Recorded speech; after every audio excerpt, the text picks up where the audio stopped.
खबरें जो आपको सीधे जोड़ती हैं हमसे, जिनका आपकी जिंदगी पर होता है सीधा असर।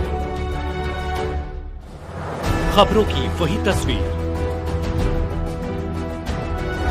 बिना बदले बिना डरे, जज्बा सच का लिए, सच दिखाते हैं।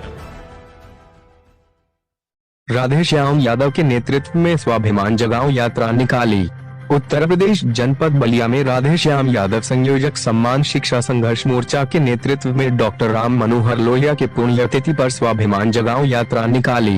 राधेश्याम यादव का यात्रा के माध्यम से मांग कर रहे हैं कि शिक्षा एक समान हो। राधेश्याम ने नेताओं व जनप्रतिनिधि पर भी निशाना साधा। मेरा नाम राधेश्याम है और समान शिक्षा संघर्ष मोर्चा अपने साथियों के साथ चलाता हूँ। किस प्रकार के निकाले हैं, यात्रा निकाले हैं, क्या संदेश है, क्या उद्देश्य आपका है? हम लोग 12 अक्टूबर को डॉक्टर राम मनोहर लोहिया जी के पुण्यतिथि डॉक्टर रघु ठाकुर और बिहार के विधायक सत्येंद्र यादव इनके नेतृत्व में मनाकर माझी घाट सब में पैदल चले हैं। हम लोगों का मांग है इस देश के नेताओं से, सारे पार्टी दल के, कि इस देश में शिक्षा एक समान होना चाहिए। उसी उद्देश्य के लिए हम लोग निकले हुए हैं और पैरों में हाथों में जंजीर जकड़े हुए लोगों को बताने का प्रयास कर रहे हैं कि देश तो आजाद हो गया है, लेकिन आप गुलाम हो शिक्षा के नाम पर। क्या आपके यात्रा से लोग सीख रहे हैं? यात्रा इसलिए निकाले हुए हैं कि इस देश के सारी संस्थानें परीक्षा एक कराती है, तो पढ़ाई अलग अलग क्यों? इस देश के सांसद विधायक इस देश के लोगों से जात के धर्म के नाम पर वोट ले लेते हैं, अपने बच्चों को कॉन्वेंट में और विदेशों तक पढ़ाते हैं, लेकिन इस देश के आम जनता के बच्चा कहाँ पढ़ता है, कोई सवाल करने वाला नहीं है। हम तो आपके चैनल के माध्यम से बलिया के सांसद जी से, अपने सलेमपुर के सांसद जी से, देश के प्रधानमंत्री जी से, बलिया के समस्त पार्टी दल के विधायकों से, देश के समस्त पार्टी दल के विधायकों से ये सवाल पूछना चाहता हूँ कि ये बताइए, आप संसद भवन में गए हैं, आपकी सारी सरकारी सुविधाएं चाहिए, लेकिन आपका बच्चा सरकारी स्कूल में क्यों नहीं पढ़ेगा? इसलिए कि सरकारी संस्थानों की व्यवस्था आप लोगों ने इतना गिरा दिया है कि इस देश के लोगों को शर्म भी नहीं आती है कि सबको सरकारी नौकरी चाहिए, लेकिन किसी के बच्चा सरकारी स्कूल में पढ़ने नहीं जाएगा। नीट की परीक्षा MBBS सब लोग सरकारी से करेंगे, बीटेक सरकारी से करने का प्रयास करेंगे, लेकिन प्राइमरी पाठशाला में सब लोग कॉन्वेंट में जाएंगे।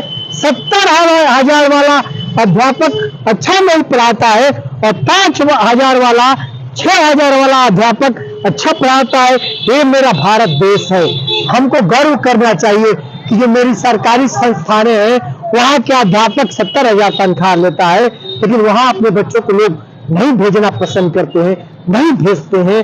लोगों को शर्म आती है, जहाँ 5,000 के तनख्वाह पे मास्टर पढ़ाते हैं वहाँ सारे लोग 4 से भेजते हैं और सीना चौड़ा करके कहते हैं कि हमारा बच्चा कॉन्वेंट में पढ़ने जाता है, और 70,000 वाला तनख्वाह लेने वाला का बाप कहता है कि मेरा बेटा 70,000 तनख्वाह लेता है, लेकिन अपने बेटे से एक बार सवाल नहीं करता है कि तुम्हारे स्कूल में कितने लोग पढ़ने आते हैं। तो क्या आप यात्रा कहाँ से कहाँ कितने बजे चल रही है? मेरा यात्रा माझी घाट से निकली है और मोहम्मदाबाद जो तहसील है वहाँ हमारे महापुरुषों का शहादत दिए थे, वहाँ हम लोग जाकर उनको नमन करके उसको समापन करने का काम करें। इसका संदेश पूरे देश में यही रहेंगे? मेरा संदेश नहीं है, इस देश की आम जनता से निवेदन करने चले हैं, आपके चैनल के माध्यम से जनता से निवेदन करने आए हैं कि इस देश के लोकसभा और विधानसभा में बैठे हुए बेईमानों से और लुटेरों से एक बार सवाल जरूर करिए। ये देश 1500 वर्ष गुलाम रहा, इसके बाद कई हजार लोगों ने कुर्बानी दिया तो देश आजाद हुआ। इसमें बंगल पांडे बलिया के थे, चीटू पांडे बलिया के थे और तमाम लोग उनके साथ शहादत दिए हैं। तो इन्होंने शहादत दिया है तो देश आजाद हुआ है। इन्होंने अपने परिवार के लिए शहादत नहीं दिए थे, पूरे देश के लिए शहादत दिए थे।